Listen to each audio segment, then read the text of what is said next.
Hey everybody, welcome back to our series of top 10 lists from 2020, and today I'm talking about art. Now, a couple things. First of all, art is completely subjective. This is just art in games that I really liked. So, it's going to be, this is one of the lists that you'll never come to any real good consensus on, everyone says this is the best, this is the worst, because artwork I might hate, you might like, and vice versa. But the other thing I want to say is I'm going to try to say the names of the artists in these games, and many of their names are difficult to pronounce, and I like to apologize, but I like to call out the artists for these games. So here we go, my 10 favorite art in games from 2022. Number 10 is First Empires. First Empires, Jeremiah Fleury.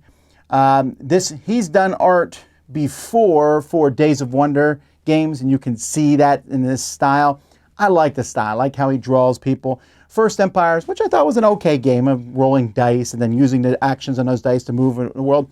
It's a very bright, colorful little game, which I do like how it looks, but I think the art stands out, making it number 10 on my list. Number 9 is Hidden Leaders, the artist Satoshi Matsuura. This has a distinct art style to it. Again, Hidden Leaders to me it's a fine game. It's okay, it's nice, but I don't know much more than that. You're just trying to have these different leaders, and there's a little bit of a tug of war moving on these tokens, and you're trying to have the tokens at the spots you need at the end of the game. But the art, there's tons of leaders in this game. They're all very different, and they all have this kind of, it's a little cartoony. Well, I mean, you can see what, as I'm talking about it, but I think it looks really good. Number 8. The Micho artwork here in Endless Winter. Now, the Micho is, when you see his artwork, you know it instantly. He's done most of the artwork for the Valeria games. He's done a lot of artwork for Shem Phillips, when you see Architects of the West Kingdom and stuff. I thought Endless Winter feels like he really got to do some cool stuff. It just feels different than his other stuff. Endless Winter, I don't think Endless Winter is a particularly thematic game, but if there is any theme in it, it's thanks to the art. Seeing the different animals that he drew and all the different tribes people that are in the game, really against that stark white snowy background, I just think is a really good, he did a really good job here. Number 7 is Shauna J.C. Tenney and Creature Comforts. Now, Kids Table Board Games is a company that I'm a big fan of. I like their stuff, and their games, while they're for kids, they're for families more than kids, but they always have that good look to them, and part of it is her artwork here, Creature Comforts, in which you're building up, comfortable houses for your different creatures, and it has nice components, but the art everywhere is just vibrant and friendly. I like friendly artwork, a game that says, hey, comforting, come in, spend some time with me. And when you do that with a game, I'm going to tend to like it. Number 6, we have 3 artists here, Kate Avery, Holly Exley, and Dan May. Dan May is a great artist. Dog Park. I like dogs, so I'm tending to like this artwork anyway. Every dog card in this game is different, and they all have different artwork, and it's all gorgeous. Art of Dogs, I think there should be more games with dog artwork in them, but I think the whole game, the whole production, all the art everywhere looks good, but the dogs is where it really shines. And that's why it's on my list at number 6.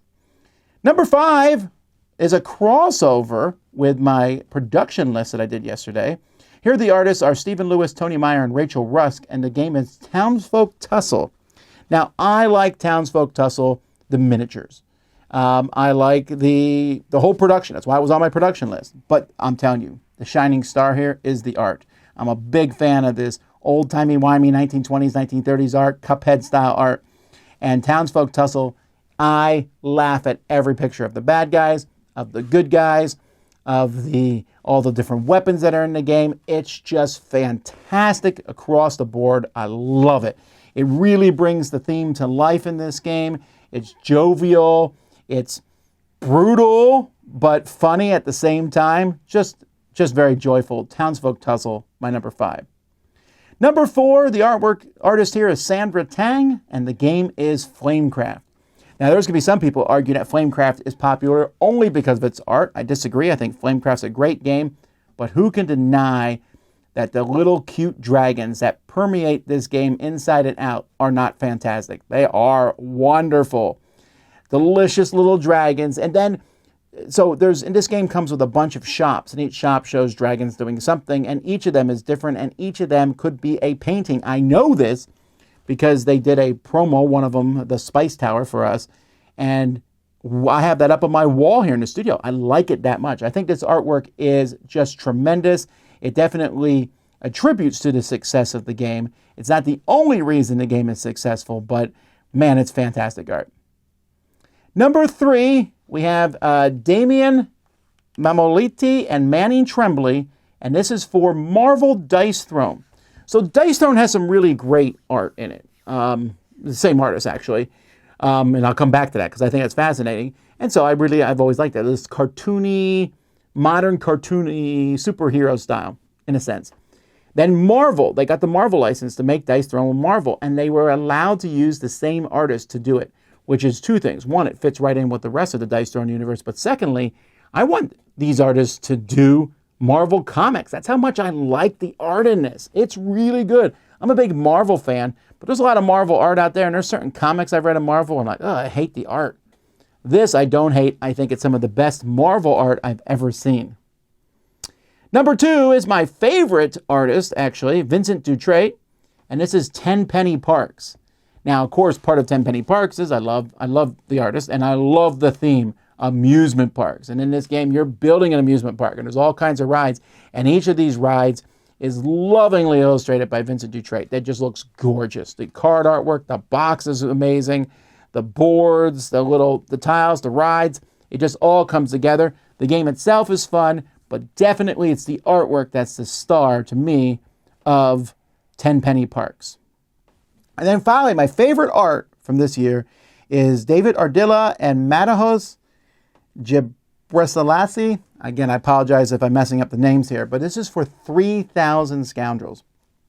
So this game here, which is a cool game, that it's a Western game set where these futuristic things like cell phone stuff are showing up in this Western world, and you're running around grabbing them, and you're making 3,000 Scoundrels by taking these cards, and you put a card in, and then you have an overlay for that card, and I believe it's 50 overlays and 60 cards, or 60 overlays and 50 cards, doesn't matter, but it makes 3,000 different Scoundrels.